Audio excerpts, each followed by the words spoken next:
congratulations. I understand you're engaged.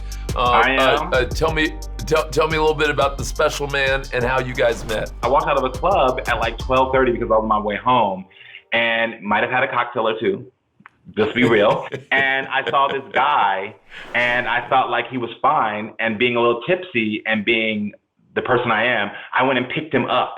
And he literally started hitting me in the back of the head and was like, put me down. Put him down. He looked at me and he was like, oh, you can pick me back up. And I'm going to be very transparent, and hopefully it's not a PG audience, but I was like, hey, I actually have a free night because the kids are at a babysitting. Like, you want to come home with me? And he looked at me with disgust.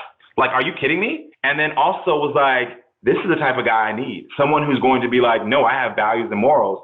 And so I invited him out the next day to a party. He ghosted me for 2 weeks, but being the person who likes to communicate, I was like, I'm going to get you on the phone to tell me what the hell just happened. And he was like, I think you have a boyfriend. And I was like, no, I don't. And then eventually, 8 years in, I asked him to marry me. He's the only guy my kids have ever met. That's my love story.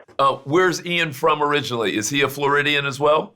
No, he's from Maine. He's the whitest of white you've ever met. And he's actually the first white man I've ever dated. We had like some very interesting conversations about like race and things early on. And that was part of his knowledge and the work that he does to understand how to support and be an ally to the African-American community. Prior to dating me was the only reason I introduced him to my kids, because I was like, you can't come in my life. We can date, this could be cute, but I'm raising 2 Black boys. And if you're coming into my life, you have to understand the experiences of me and my Black children.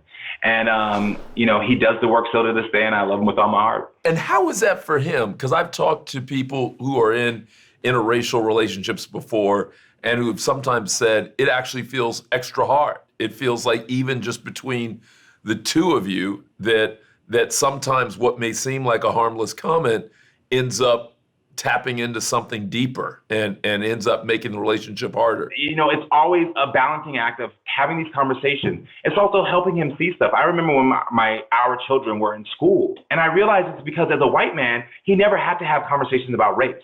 His family never had to have conversations about race.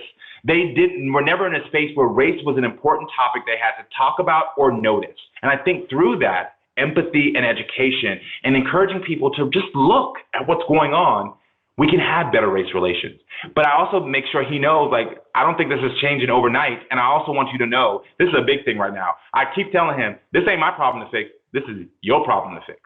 Black people didn't start racism. We didn't do this. We weren't like, oh my gosh, let's create racism. It was literally white folks. So as my white partner, you need to be talking to white people about how you all would dismantle it. The That Mailbox Came Out of Nowhere policy from American Family Insurance.